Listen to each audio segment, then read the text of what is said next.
Martha, step away from the ridge. At Father's deep voice booming behind her, Martha startled and backed away from the edge of the mesa. Two strong arms wrapped around her small frame and swept her to safety. Father shifted her around to see him, his eyes dark and serious. You must listen to me, Martha. If I am to teach you to dig, there are rules to follow. We need to keep you and the workers safe. Understand? She nodded, her fingers picking at the light cotton collar of Father's work shirt. Tears threatened to fall, and she could feel her bottom lip trembling. I'm sorry. The thought of falling into the great chasm below them was almost as bad as hearing the fear in her father's voice.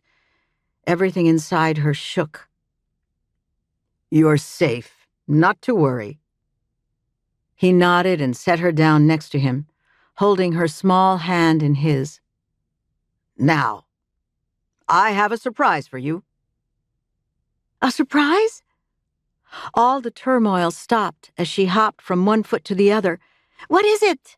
I want to see. Father's surprises were the best. He chuckled as he led her down a small, packed dirt path. You will, my dear. Are you ready to see the bones we discovered? Martha nodded as visions of long tails, ferocious teeth, and giant feet filled her imagination. Is it a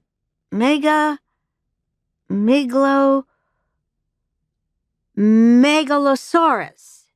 She forced the big word out slowly. Like Mr. Owen talked about? No. And to my knowledge, those have only been found in England. Father squeezed her hand, his brown eyes warmed by the sunlight. We are not quite sure what we found, but that is part of the fun. Digging for bones gives us the chance to learn about the animals that roamed the earth thousands of years ago. They rounded a corner down into the valley, where the excavation was taking place. The sharp sound of metal on metal echoed off the rocks. Red dirt swirled in thick clouds over some men as they dumped large wheelbarrows of dirt into a pile.